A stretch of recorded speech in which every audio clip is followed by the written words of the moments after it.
പോളിന് വിദഗ്ധ ചികിത്സ ലഭിച്ചില്ലെന്ന ആരോപണവുമായി കുടുംബം. മാനന്തവാടി മെഡിക്കൽ കോളേജിൽ എത്തിച്ചപ്പോൾ ഒരു ചികിത്സയും നൽകിയില്ലെന്ന് മകൾ സോന പോൾ റിപ്പോർട്ടറിനോട് പറഞ്ഞു.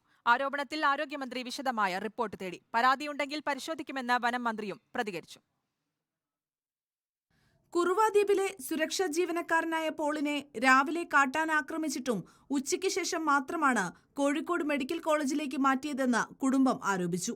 മാനന്തവാടി മെഡിക്കൽ കോളേജിൽ ഒരു ചികിത്സയും നൽകിയില്ലെന്ന് മകൾ റിപ്പോർട്ടറിനോട് പറഞ്ഞു. ഞാൻ അവിടെ ചെന്നപ്പോൾ തൊട്ട് അരമണിക്കൂർ കഴിയുമ്പോൾ കോഴിക്കോട് മാറ്റും എന്ന് പറഞ്ഞു. പക്ഷെ 1 മണി കഴിയാണ്ട് അവിടെ നിന്ന് മാറ്റിയിട്ടില്ല. ഓരോരുത്തർ എന്നെ വിളിച്ച് ചോദിക്കുമ്പോഴാണ് ഞാൻ അറിയുന്നത്. അല്ലാണ്ട് നേരിട്ട് ഒരു പ്രതികരണമോ അല്ലെങ്കിൽ എന്താ വേണ്ടത്, എന്താ സംഭവിച്ചത് ഒന്നും അവർ പറഞ്ഞിട്ടില്ല. ആകെ കുഴപ്പമില്ല എന്ന് മാത്രം പറഞ്ഞു. കുടുംബത്തിന്റെ ആരോപണത്തിൽ വിശദമായ റിപ്പോർട്ട് തേടിയിട്ടുണ്ടെന്ന് ആരോഗ്യമന്ത്രി വീണ ജോർജ് വ്യക്തമാക്കി. പോളിന് സാധ്യമായ എല്ലാ ചികിത്സയും നൽകിയിരുന്നു.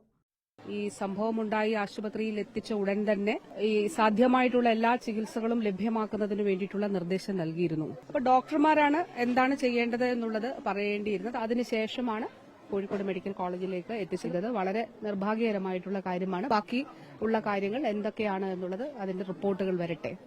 പോളിന് വിദഗ്ധ ചികിത്സ നൽകിയിരുന്നുവെന്നും കുടുംബത്തിന് എല്ലാ സഹായവും ചെയ്യുമെന്നും വനം മന്ത്രി പ്രതികരിച്ചു. ന്യായമായ എല്ലാ സഹായവും എല്ലാ സഹകരണവും പിന്തുണയും പോളിൻ്റെ കുടുംബത്തിന് ഗവൺമെന്റ് നൽകുന്നതായിരിക്കുമെന്നാണ് എനിക്ക് ഈ ഘട്ടത്തിൽ പറയാനുള്ളത്.